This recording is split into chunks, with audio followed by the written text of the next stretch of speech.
listening to the best of the Martha Zoller Show. To hear the full show each day, tune in to AM 550 and FM 102.9 WDUN or log in to accesswdun.com and click the Listen Live button from 9 to 11 Monday through Friday.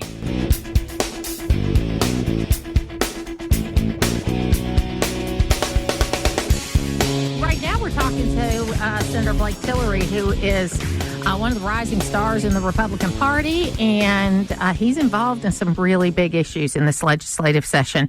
Blake, welcome to the program. Hey, thank you, Martha. Good to hear you this morning. Thank you. So tell folks a little bit about you first, where you're from and how long you've been in office. Yeah, I'm from South Georgia, Southeast Georgia, Vidalia, Onion Country, and grew up there. My parents are actually from Northwest Georgia, Rome and Cedartown, but they built a nuclear power plant down in Baxley right before I was born, and my parents headed south for that. So I grew up there, have three brothers.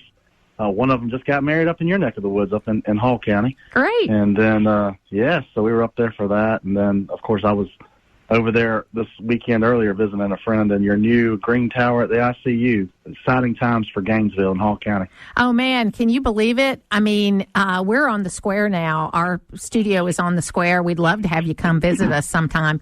But it is, Gainesville is growing, and, it causes a lot of problems because we got a lot more traffic than we used to have. And thank goodness for the hospital. The emergency room, the new emergency room is open. And then once the beds get open, I think in June, it will double the size of the hospital. Now, then the challenge is staffing all of that, right? Right. You're correct. Yeah. Something we're trying to work on at a statewide level. That's right. Absolutely. So you're involved in some pretty big issues this time. You've got you're looking at sanctuary cities and the rules around those. You've also been looking at state health care. So let's talk about the sanctuary city situation and the bill related to that first. Sure. That's Senate Bill 21. It's actually on the floor of the Senate today, so very timely. Basically, all it says is that Georgia cities, counties, local elected officials have to follow Georgia immigration law. And if they don't, then they waive their sovereign immunity.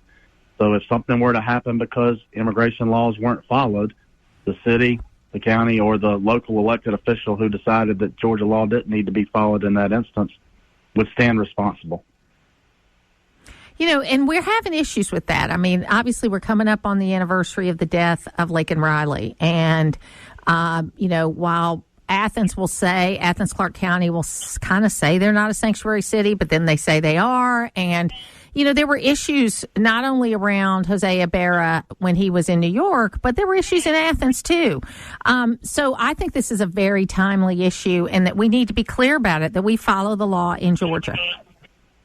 Exactly, and the case that you hit on is probably front and center, the number one case and the number one reason why we should. If the person who had already violated Georgia law, in this instance it was theft, as you mentioned with Mr. Ibarra, the Georgia laws would have said that it had Athens followed Georgia law and been a part of the 287G program, then we would have never experienced that tragedy. Since they made a conscious decision not to, I do think they hold responsibility and culpability for what happened and with the tragic loss of life. No, I agree, too. How do you think this is going to go? Are you going to get some Democratic support on this? That's a great question, Martha. I think what we have seen, especially from our friends in Southwest Georgia, our Democrat friends in Southwest Georgia, is that they do agree with us on this bill. I don't know that they'll vote with us today on that bill. We got some crossover votes yesterday on the state health benefit plan paying for transgender surgery. That was a bill I had on the floor yesterday. I know we're going to talk about that too. Don't know if we'll get any crossover on this today, but we should. Common sense. If you're not following Georgia law, why should you receive the protections of immunity from it? Yeah, and I tell you, just on a side note, I saw a bill going through that where CRNAs, they want to give, there's a bill that was introduced that wants to give them kind of the same rights as an anesthesiologist. That's a certified nurse practitioner that does anesthesia. I got to tell you, as being married to a physician, I'm totally against that. I don't mind putting myself out there. It's not the same thing, and we've got to be really careful as we spread responsibility around. I know we've got big problems in healthcare staffing, but we need to make sure we keep the standards really high. Those scope of practice issues are always fights at the Capitol. I'm married to a physician as well, so it sounds like we both married well. Yeah. But you're right. You don't want to. You want to make sure that you're providing the same level of care everywhere, and there's a way to do that. We also want to make sure there's care available when there's none at all. So, sticky issues that always end up being interesting debates down here at the Capitol and cross party lines. So, tell me how we can recruit more people into the healthcare sphere. I mean, I'm on the State Board of Education, and we've done a lot to expand what's called CTAE in the fields of healthcare, which is career technical agriculture education. So, we've done a lot to expand that ability to get in those healthcare fields, even, some that you can do after high school, some that you need to go on to technical school, and some that you need to go on to college and further education for. But how do we do that? What do you think is the best way to recruit more people into the healthcare field? Well, first, thank you for what you're doing on the state education board. I don't want to put you on the state elections board. You don't want that. No, thank you. But the state education board, and we're working there. There have been some times when times have been more trying working with the State Department of Education, but we've always found y'all at the state elections board. Again, I said it again, education board, to be really true partners in what we're trying to accomplish, which is make sure our workforce is ready. Amen. That's all I want. I want every Georgia child to have a good choice, a good education. And if you get to know me pretty well, Blake, you'll hear me say this. We let kids say we would never let a kid say they weren't a reading kid, but we let them say they're not a math kid. And we've got to stop that, because many of these fields that are going to be great fields for them for their entire working life, because we're going to continue the need for health care, you need a great math and science basis. And some of the statistics are just mind-boggling. I remember 5 years ago when they told us that 50% of the jobs that will exist after 2030 haven't been invented yet. I don't even know how you begin to wrap your head around such a concept. It's just so nebulous in its theory to begin with. So what we have done is we've used traditional methods to continue to attract folks to our healthcare fields. We essentially will pay for you to take most nursing classes if you do them at a technical school level. We are expanding our bridge programs at university level, so if you are a lower level nurse, to help you get up to your RN or potentially even your master's level bridge program there. And then the other thing that many people probably don't know about is we have loan forgiveness for physicians in the state that many years don't even go claimed. So if you're a physician, if you will commit to us that you will work in certain areas that we consider are underserved, we're probably not going to incentivize you being in Gainesville. We're probably not going to incentivize you being in Atlanta. Probably not going to incentivize you being in Savannah. But if you're willing to branch out a little bit more from that and go to one of our underserved areas, we will do loan repayment at $25,000 a year for up to 4 years to help you pay off those loans. We've even, and sometimes extended those a little bit larger than that.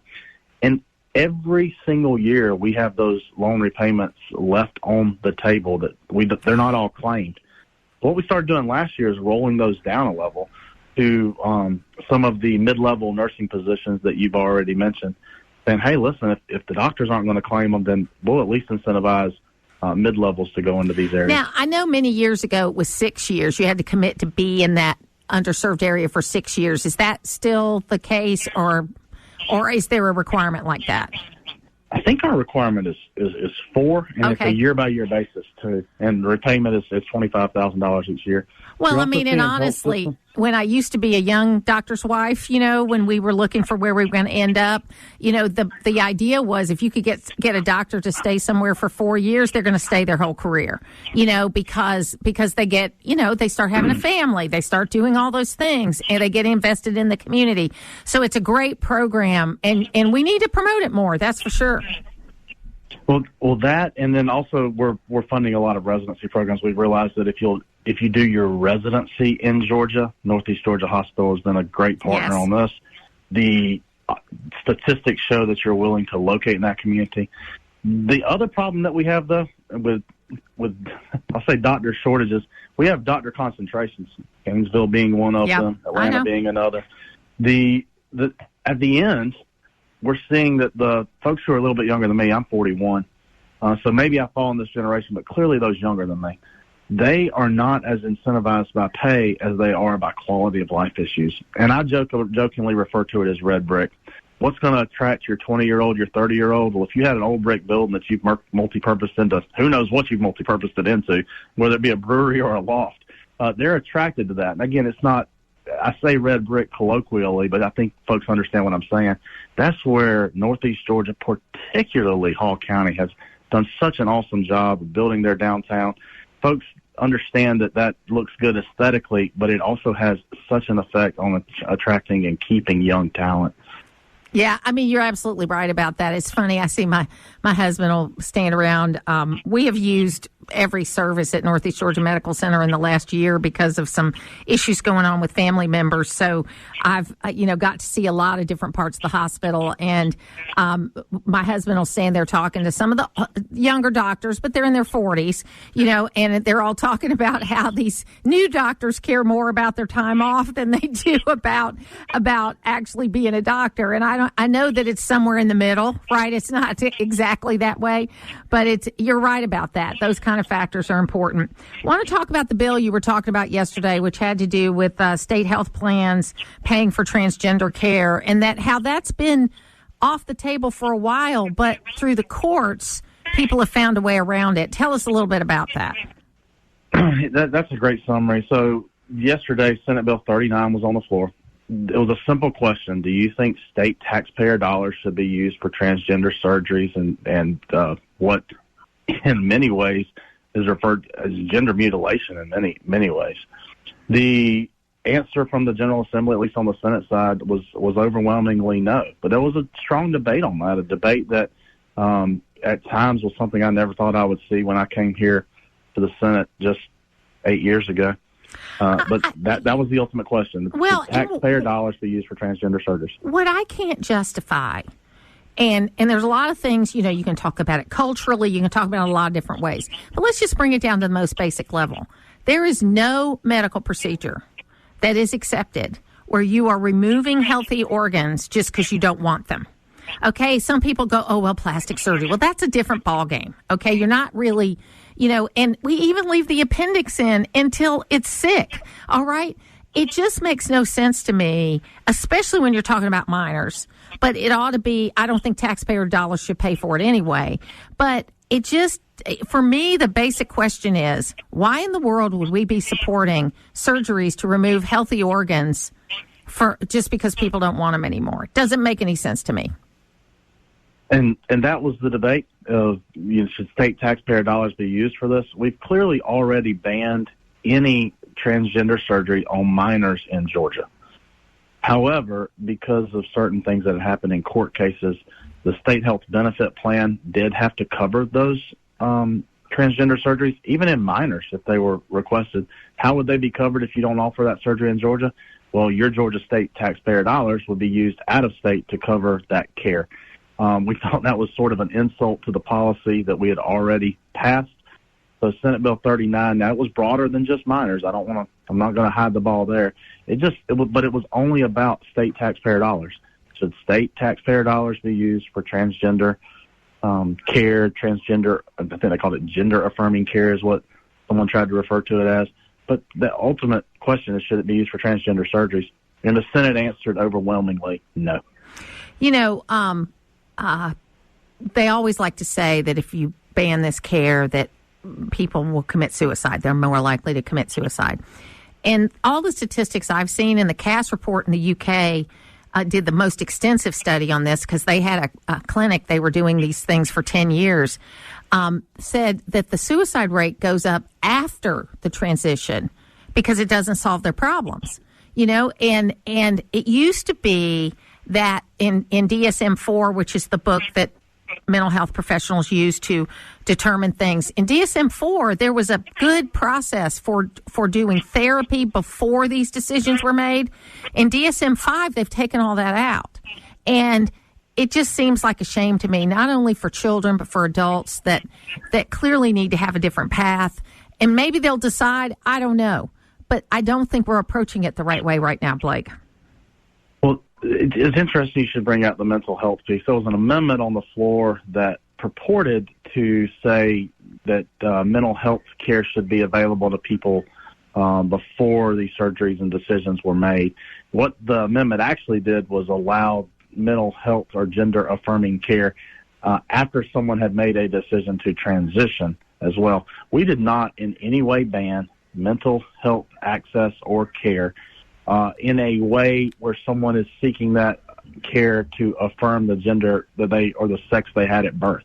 We did not change that at all. What we did say is we're not going to pay for it after you've transitioned to affirm that your transitioned self is the self that you are. So I think that's in line with what most of Georgians think. I'm pretty sure it's in line with the view that most of your listeners here today. And it clearly was in line with the majority of the Georgia Senate. It was a party line vote, but it was the majority won. Well, Senator Blake Tillery, thank you so much for being with us today. I look forward to talking to you about a lot of issues. I'll be down at the Capitol for Crossover Day and Sine Die, so I will see you then. Well, thank you a lot. I'm glad to talk about something besides the budget for once. Usually I get pigeonholed, but thanks for giving me a time to break off on something else. We'll get to the budget another time. How about that? Thanks, Martha. I hope you have a great morning. It's local radio, and that's why you're listening. It's the Martha Zoller Show on AM 550 and FM 102.9 WDUN. Bill Crane is here with me today, and a lot going on under the Gold Dome. We've got some bills that are introduced related to appointing a state school superintendent. There are some bills introduced related to rate payers at Georgia Power. We had a debate yesterday about state health benefit plans and what they're going to pay for. So it's a big session already, and we just started with a 6-hour hearing on tort reform. It's going to be more on that, Martha. And if I could exercise a little bit of personal privilege, you and I have a close friend, Terry England, who is House Speaker John Burns' chief of staff. I'm a big believer in the power of prayer, and Terry was our House Appropriations chair in Georgia for about, I think, 12 years under the leadership of Speaker David Ralston. He was critically injured in his home in Auburn, Georgia, and Barrow County over the weekend. He's a farmer and agribusinessman. He's been treated at the Northeast Georgia Regional Hospital, and he had a successful spinal surgery, but he's not completely out of the woods yet. So I just ask your listeners to put up some prayer for he and his wife, Cindy, because I think he'll come through this with shining colors, but more prayer never helps. Yeah, I mean, I heard yesterday from the people that I had on that there's been some encouraging things that have happened after the surgery, and Northeast Georgia Medical Center has got a fantastic group of surgeons in that area, neurosurgeons and spinal surgeons and all that kind of stuff. So I'm sure he's getting the best care there. And, he's a good guy. And I quote him all the time because he said it's so much easier to say no when you don't have much money than it is when you're flush with it like that. And it was true, because when you've got a whatever bit, I hear it all the time on the Georgia. Everybody gets no when it's sunny Purdue and there's $100 million left in the cupboard. That's right. That's right. Well, it's funny because Kathy Woolard is always talking about expanding Medicaid, and when she's on the Georgia Gang with me, and she has spent that $16 billion surplus about 8 times, with the things that she wants to invest in. And you got to be careful, right? The reason why our state is doing so well is because we manage our money well. Not only that, but the Medicaid expansion, which I should say manage your money well. Go ahead. Yeah, the Medicaid expansion that gets proposed every year on the Democratic side. If the federal government actually enforced the Affordable Care Act, those subsidies were only to be there for a decade. Because we've done budgets by reconciliation, we've just taken existing spending levels and rolled them forward, and the Biden administration put in more subsidies for those people who are in that program. But those can go away in a blink, and then all of that billions of dollars, and a state like California, we're talking hundreds of billions of dollars, falls back to the state. It was supposed to be a 10-year phase-in, 2010 to 2020, which we're well past. And then starting in 2020, 10%, 10%, 10% of that Medicaid overspend goes back to the state. So we would right now, if we were paying in true dollars and we weren't just printing funny money up there, we'd be paying 50% of that cost now. Well, that's the whole reason why Nathan Deal at the time did not want to expand Medicaid. He didn't trust, and he spent a lot of time in the federal government, right? He did not trust that that it wouldn't put us out there on a limb and where we couldn't pay the bills.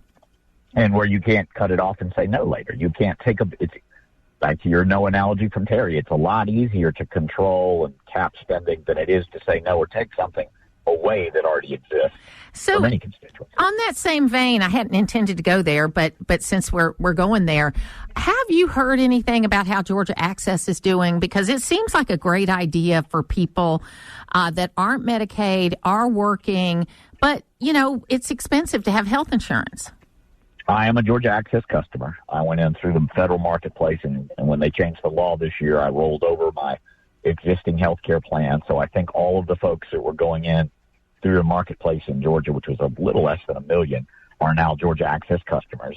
There's still been, I think the state could do more with social media to market its existence, particularly entrepreneurs and small business owners, because there's a whole lot of brokers out there in competition as well.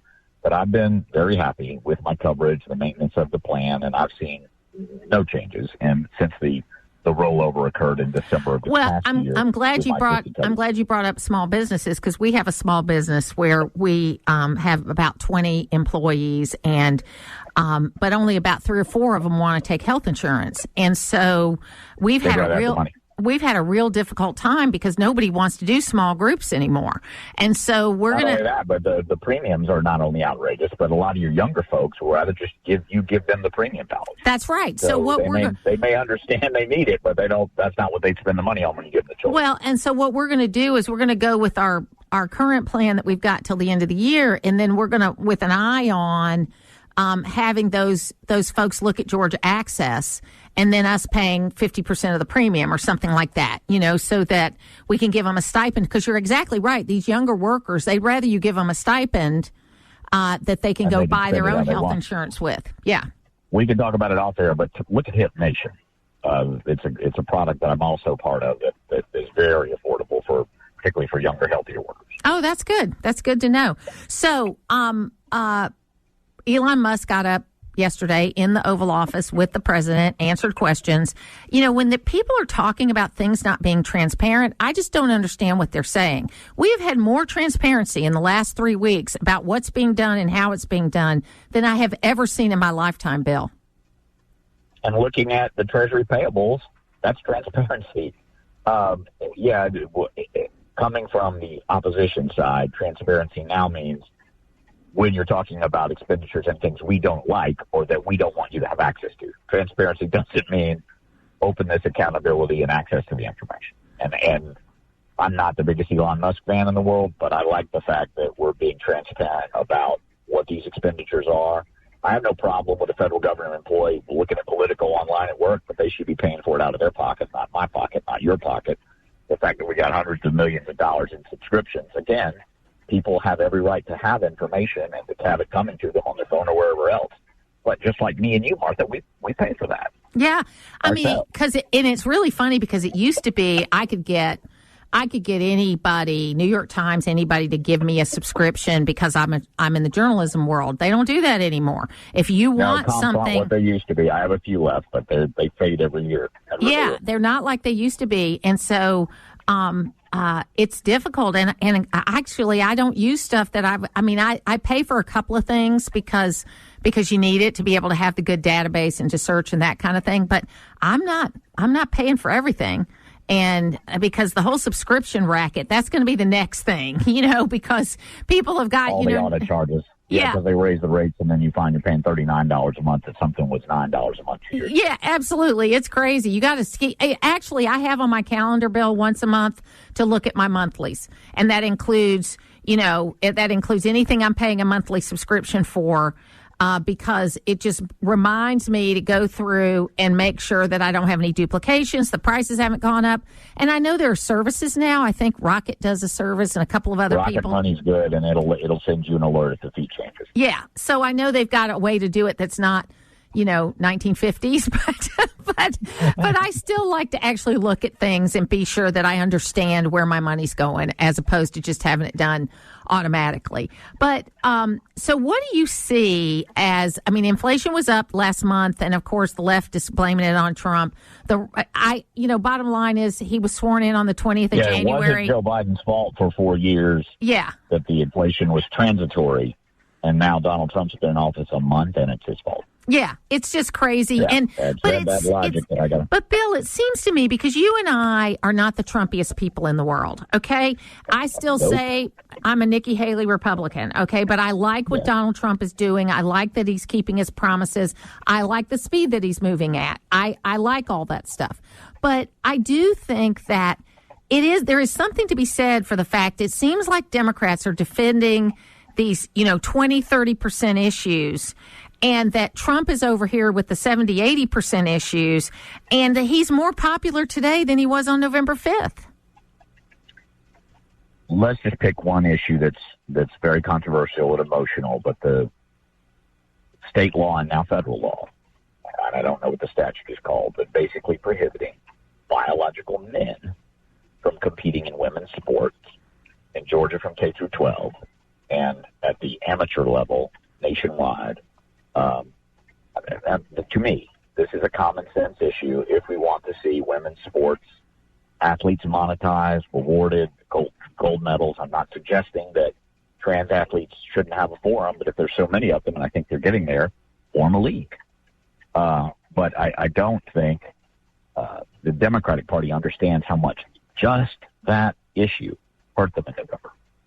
And if it's 1 or 2% of the population, and I'm sympathetic to the challenges of an adolescent trying to figure out which way they're going to lead their lives, even though I'm not sure they're capable of making that decision, we don't set the law for the nation based on the 1 to 2%.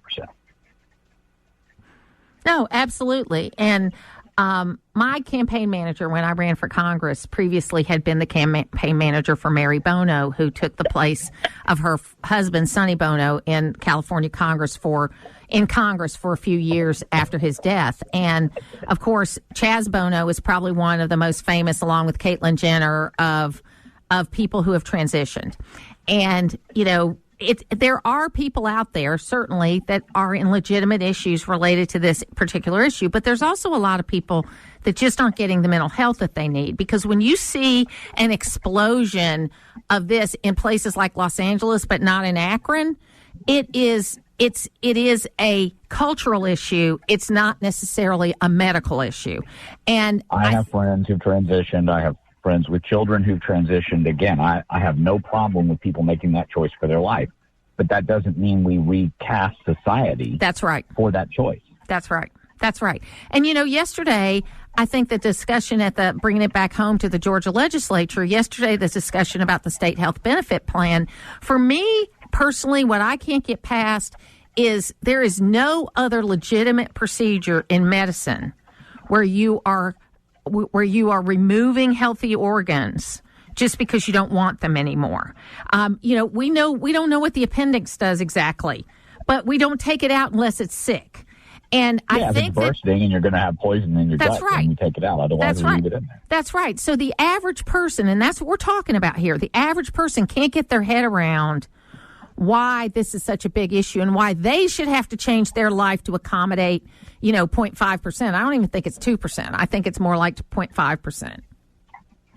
It's an expensive procedure, and the medical, hormonal drugs and others are expensive following. And again, if people want to do that, if they have that path available, more power to them. But I was a state employee in the 1980s, and the list of things that were excluded, including a lot of just joining the state government and the 90 days you wait to become, and you're on the Board of Regents, the 90 days you wait to be insured. And then at that time, a lot of pre-existing conditions weren't covered. Yeah, we should expand the field. Yes, we should have a safety net. But an optional surgery, if I want to have, cosmetic surgery done, that's on me. That's right. That's right. So anyway, I think it's going to be interesting to watch. I'm very excited about the role that Georgia's playing on a main level. I mean, we've got a lot of people that are in the administration. I don't know if you saw that Doug Collins has picked up a couple of interim commission positions of Department of Ethics and one other that's out there. They're getting rid of people that aren't towing the line. And you know what? Every administration does it. This administration is doing it in public. Yeah, the real difference, too, is because you and I have been through a lot of these administration changes. When Obama was making his appointments, when Bill Clinton was making his appointments, even when Joe Biden was making some appointments that a lot of folks found questionable, I don't remember Mitch McConnell or the Republican side screaming or crying or continually trying to relitigate the election they just lost. There's a kind of they won. This is the benefit of winning. The victor gets the spoils. There's a certain amount of this is going on, and we don't have the time to do it today, but I can name plenty of prior cabinet appointees who had no relevant experience, but they were the pick of the president, and they got the 51 votes. Doug Collins, by the way, a hometown boy, 77 votes, strong bipartisan support. Yes, and there will be Trump well, administration appointees who have that, but Tulsi Gabbard and a number of others coming up in the days ahead, I think, will be confirmed, but it'll be narrow. Well, you remember the incident when they were talking about health care under the Obama administration, and Senator McCain was sitting there at the table, and McCain was expressing his opinion, and Obama goes, "Yeah, but there was an election and I won and you lost," and it was very rude, but he did it right in front of him, and McCain goes, "Yeah, I know," what I mean, but it was like. There's to the Affordable Care Act passed by 1 vote in the Senate and 7 in the House. That's right. Again, very narrow. It's a big change in the scope of government's role in health care. And it happens. Bill Crane, thank you so much for being with us today. Take care. Putting the talk in news talk. It's the Martha Zoller Show on AM 550 and FM 102.9 WDUN. It is the Martha Zoller Show, and joining me right now is State House Representative Matt Dubnik. He represents Gainesville and has become a real rising star in the state legislature, and we're going to talk to him this morning. Matt, how are you? Well, good morning. Good morning. Other than that thing called traffic between Gainesville and the state capitol this morning, all is well. Traffic, I tell you what, I was driving in on Thompson Bridge Road today, and I was thinking, oh, my gosh, how much traffic is there? But, it's the growing pains that we're having right now. Listen, we've gotten a couple of questions that listeners have taken in that we'll get to in just a moment. But first, there's House Bill, or is it House Resolution 174 yes, that ma'am. may appear on the ballot in 2026. Tell us about that, and then how you came to put that together. Well, absolutely, and I appreciate the chance to discuss it. So this is legislation that I've introduced and has been assigned to our House Education Committee. And I'll try to walk through briefly the steps. Martha, we have 180 school districts across the state of Georgia. And in those school districts, we elect a school board. We have school board members. And then they go out and recruit and hire and retain and empower a local school superintendent to be their chief executive officer, right, to carry out the will of the board and to be the day-to-day operator and overseer of that local school system. But ultimately, remember, that superintendent serves at the leisure and discretion of that local school board. However, at the state level, we have appointed school board members. I think you know a little bit about that. Yes, I am the 9th District Representative for the Georgia State Board of Education. Much better coming out of your mouth than mine. That's right. I'm fine with that. That's right. But we have school board members at a state level who are appointed, but then we as the citizenry elect a state school superintendent. And I'm simply asking the question out loud, as are some of my peers, as are local school board members across the state. If we do it one way 180 times across the state at the local level, why do we do it differently at the state level? And so this resolution, should it be passed, would, again, allow for an election of the state school board members by the legislature, which we're already doing that with our DOT board and have been doing for 30 years, and it's worked wonderfully. And that those elected state school board members would then have the opportunity to go out for a worldwide search and recruit the next CEO, if you will, the executive officer of our state school system, if you will, and work hand in hand with the state school board. So this would really empower the state school board to set the agenda for, our education system, our public education system across the state, and they would have a champion and a chief executive officer who could execute and oversee and carry out that that direction. So where then the superintendent would more report to the board as opposed 100%. to what is going on now. And then a little bit different role with the state board versus local boards is that our main goal is to make sure the laws of the state of Georgia are followed. We don't actually run schools, right? So except for the state schools, we run the state schools. So there's a little bit different of a role for the State Board of Education in Georgia than there is for the local boards. But I see your point, and it's a question that I had, as I was getting involved in politics many years ago. It's like, why do we appoint locally but elect statewide superintendents? And I think across the 50 states, they have, I don't know how many do it one way or the other, but it's a mixed bag of how they do state school superintendents. It is a mixed bag, and one of the things to your point that I'd like to point out to the listeners here, any current state school board member would get to serve out the remainder of their term. So we're not trying to take anybody out of a role that they've already been appointed to. This would have to be on the November 2026 general election ballot, and should it pass with the voters statewide, we would still, on the 2026 ballot, elect the next state school superintendent, just like we're doing today. Right. But that next state school superintendent elected in November of 26 would then become the last elected state school superintendent, and then you've come got 2030. Some very heavy hitters in Speaker Pro Tem Jan Jones and Education Committee Chair Chris Irwin. I have signed on to the proposal. I'm perfect. I don't have a strong opinion either way, because I believe in the will of the people, and I believe if this gets to the point where it's on the ballot, then I will accept whatever the voters of Georgia say. And I love the fact that we're going to do it in a 2026 election where you're going to have a big turnout. Then you'll get if it gets to that point, you'll get a real good feel about what people think about it. That's right.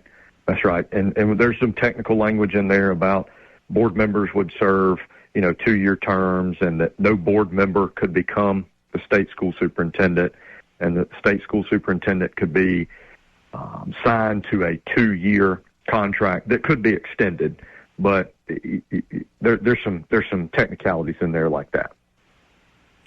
Yeah, absolutely. There are always technicalities, right? There's always things you have Sure. to do there. Yes, ma'am. Okay. Yes, ma'am. So we got a question in about Senate Bill 47 that was voted on yesterday, which is the firearms sales tax holiday that passed in the Senate yesterday. Have you had a chance to look at that, or do you know, have you heard about it?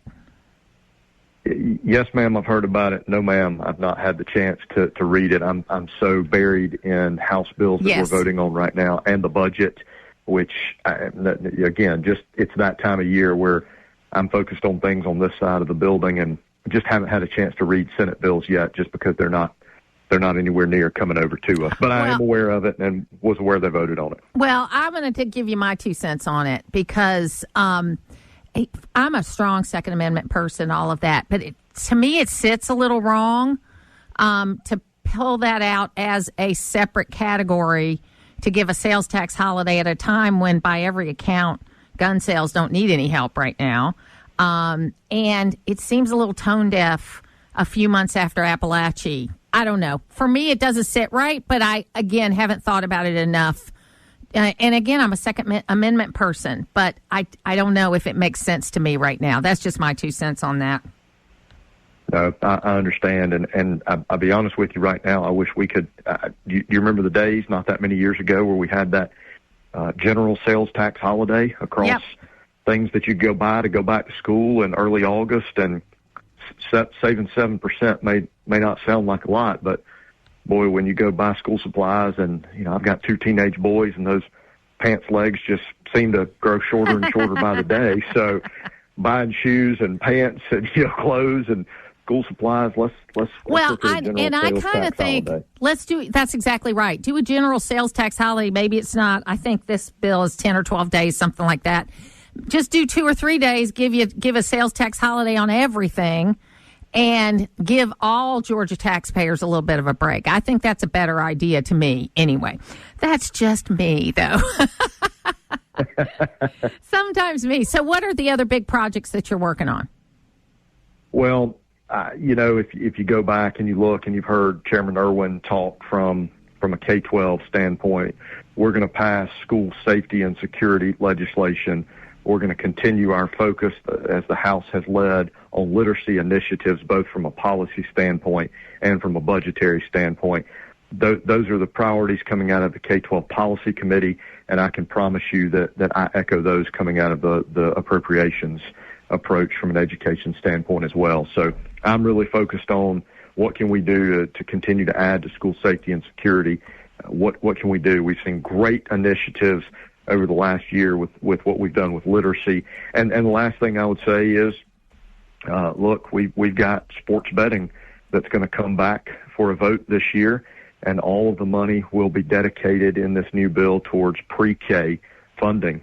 And the Pro Tem and Chairman Irwin and I and Floor Leader Wade all worked very diligently, Chairman Todd Jones, a couple of years ago with our study committee around pre-K and how we can, just better prepare our early learners. And so this will be just another infusion of capital and resources to make those early learners, get a head start, get a jump start, and get us going and get them going on the right track that much more quickly. So very excited about some of these things. Very excited.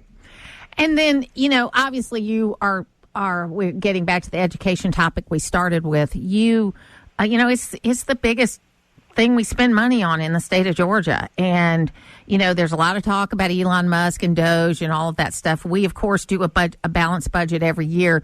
But do you feel comfortable with the oversight that we do, whether it's education or it's something else, because you are involved in budgets? Do we do enough oversight to go through, line by line and get the waste out? I really do believe that. I really do believe that we do. And I promise you, you'd be amazed, Martha, when I sit down with my budget and our analysts present it to us and we're looking at it.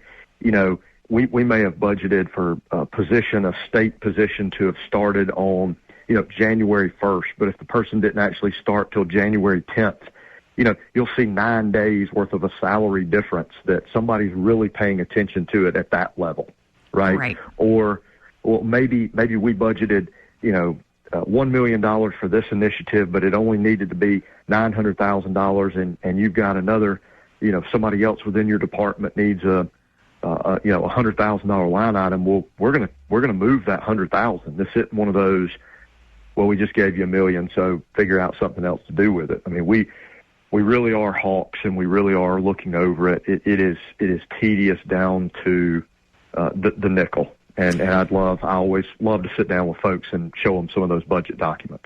And I want to say something nice about you before you go. I was watching Lawmakers the other day, and they had a clip of a member of the House that I missed the very first part of the clip, but she was either coming back from being ill or she's in the process of treatment for some sort of illness. And they were talking about it in general, the camaraderie of the House, and you were sitting right behind her.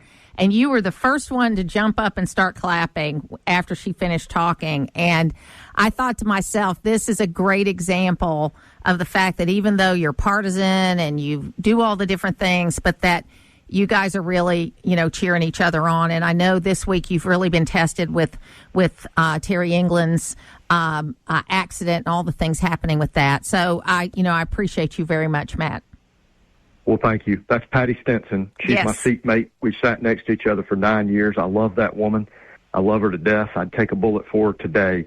And you know that a couple of years ago, breast cancer diagnosis popped up in my household, and we went through that and found the love and support of our friends and neighbors. And Patty, unfortunately, is going through breast cancer treatment right now.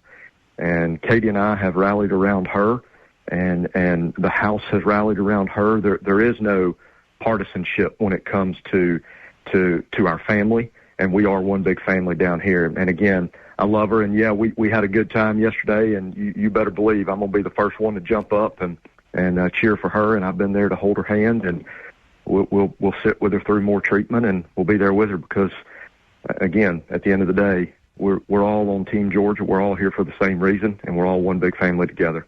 Representative Matt Dubnik, thanks for being with us today. Appreciate you, Martha. It's where North Georgia comes to talk. It's the Martha Zoller Show on AM 550 and FM 102.9 WDUN.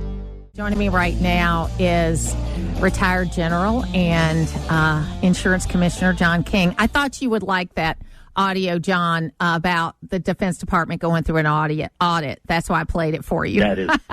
That is outstanding. Thank you. Yeah, I thought you would appreciate that. Anyway, thank you so much for being with us today. And, of course, you're the insurance commissioner, and I think that you are one of the most misunderstood people. And your job is the most misunderstood because I think people think you're in control of things you're not and vice versa. But you've got a lot to say about the governor's tort reform package, and I just wanted to let you give people some background on that and what they need to know about it, and then we've got some questions that I want to ask you about some other things. Fantastic. Thank you, Martha. I really appreciate the opportunity to be with you and your audience today. We started going after this. As I travel around Georgia, I was getting questions from soldiers that I've served in combat who were trying to start small businesses. And they were telling me, hey, I can't afford insurance. I want to start a trucking company. I want to get into logging. I want to get into, moving packages from one terminal to the other. The things that we all, consume. And small convenience stores that say, hey, I'm being sued for something that happened in the parking lot of my store after the store was closed. And we lost, and I can't find insurance companies because Georgia has become the judicial hellhole of the United States. And it's so people would think initially that I was trying to protect insurance companies. My job is to regulate insurance companies to make sure that they're doing what they're supposed to, that they're not cheating people out of contracts and paying their claims. But really, ultimately, I am the consumer advocate. I'm elected to make sure I protect all Georgians, to make sure that they have somebody that has the knowledge and the skills and the authority to hold insurance companies accountable. And so we started going, and we realized that the Georgia legal system, their civil system, is set up in such a way that it only benefits, trial lawyers. And it's crushing small businesses because insurance companies are choosing not to sell products or reduce the number of the products that they sell in Georgia and going to our neighbors in the north, in the south, and in the east and west. So that is what we tackled. The governor's been on board. He's been working really hard alongside me and to talk to doing some common sense reforms that remove the outrageous things that we have in the Georgia system. So how does it look right now? I mean, I know you're not in the legislature and you're not a prognosticator, but you're having conversations, I'm sure, with people under the Gold Dome. How does it look right now? Are people interested in this issue? Do they understand how important it is to the governor? And that it sounds to me like the governor's going to get this done one way or another. He is committed. He has told the legislators that if it doesn't get done, he is considering having a special session to get them to come back and do it. It passed in the Senate committee, in the Judiciary Committee. It passed 8-3. There's some hard conversations with some very knowledgeable legislators who are working hard to find that compromise that gets the things that the governor and I won't get done, but it also does not remove any protections for people who have been wronged, who deserve to be made whole. We have to get insurance back to what it was designed. It was designed to get people back on their feet, not make people feel like they won the lottery.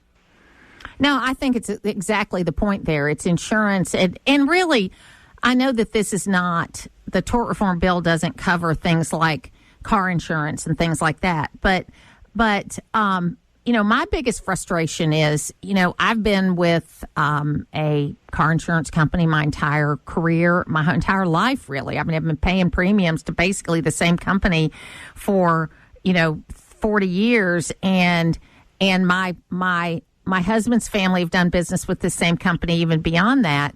And, I had an agent tell me, that it's gotten to the point where it's almost like they're looking for reasons to cancel you, even if you've had a long history with them, even if you've never had a problem. If you have a problem, they're looking for a reason to cancel you. And that's not what insurance should be either. Yes.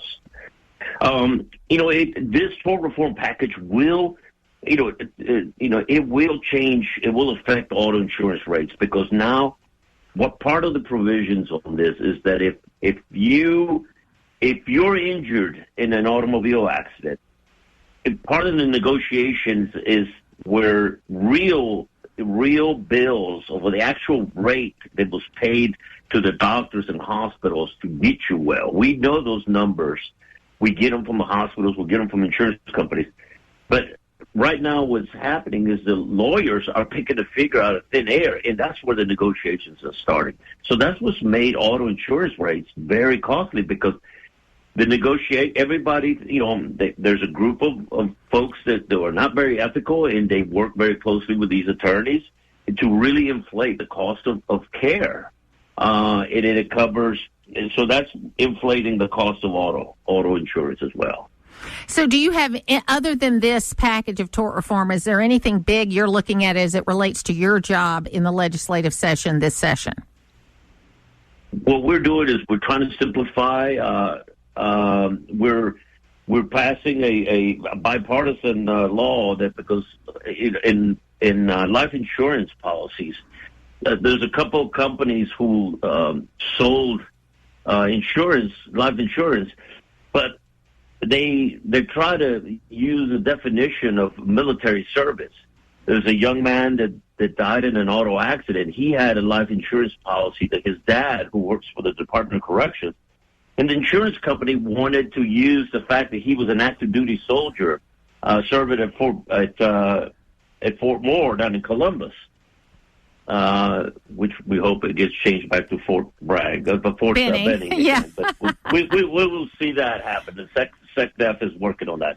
But they wanted to use the fact that he was a soldier, and they try to use a wartime exclusion. I know that I'm using a lot of insurance speak, but the young man was going home just like every other Georgian, and his job should not have had an effect whether that policy should pay it or not. So we are clarifying the definition to not allow insurance companies to use the fact that you're a soldier or a National Guardsman on your regular job or on your way home to pay the claim. And so we're clarifying and making our language a lot stronger so it really benefits our consumers. I want to shift gears just a little bit to something that I know you care a lot about. We were talking to our mutual friend, Norma Hernandez, about the fear that there is in the Latino community right now. And what frustrates me about it is what I see happening related to immigration and deportations and that kind of thing is I'm seeing people that either already have deportation orders. I'm seeing people that have been violent criminals and have committed serious crimes while they've been here. And I've seen that Tom Homan is going in, and he is, at last count, has been able to identify where about 30,000 of these missing children are that are now being reunited with their actual families. And so that's, to me, not something to be fearful about. But you're hearing at places, at stores and places and food banks, that the Latino community is afraid and doesn't want to come out. What do you think about that, and what are you hearing? I'll be hearing the same things, Martha, and it makes me very upset because these left-wing activists are using misinformation to scare the community. President Trump has been very clear. Mr. Holman has been incredibly clear that the priorities are violent criminal aliens, folks that are here illegally, who've committed violent crimes, and who have been ordered to be deported. Those folks are being the ones that be, and because the previous administration made it much harder for ICE agents to go, they're having to do agency task forces to go and get these violent criminals. By the way, these are the folks that are committing crimes against other Hispanics across the nation. That was priority one. Second is account for the 300,000 children who are missing from the previous administration. And the human trafficking toll in these children is outrageous. And I'm glad that Mr. Holman is taking this very seriously, and they're trying to recover those children. And number three is to go after criminal, cartels who are, trafficking in humans and trafficking in dangerous drugs like fentanyl. The problem is that the left-wing activists are going into the community, stirring everybody, up to get them to be afraid, and they're using fear as a weapon for political purposes, and that to me is disgraceful. And I tell, we had a protest down in Doraville, in Chambly, where we had a bunch of, agitators out there, getting a lot of young people out there flying, their nation's flags and blocking the roads. And I tell the community, the Hispanic community, that is dumb. That is just bad strategy. When you do that, all you're going to do is aggravate the people who this community needs for support. Inconveniencing the public by blocking roads and flying a foreign flag doesn't make you look very smart about wanting to be an American. And so I really blame the agitators, and so I'm encouraging my friends to go and really understand and read the words of the president and Mr. Holman. They can never be more clear than they are on their priorities. No, absolutely. I agree with you 100%. Well, Commissioner John King, we thank you so much for always being so generous with your time, and we look forward to talking to you again soon. Thank you so much, Martha. I appreciate you and your audience. To hear the full versions of last week's Martha Zoller shows, go to the podcast page at accesswdun.com, and you can follow me on social media at Martha Zoller.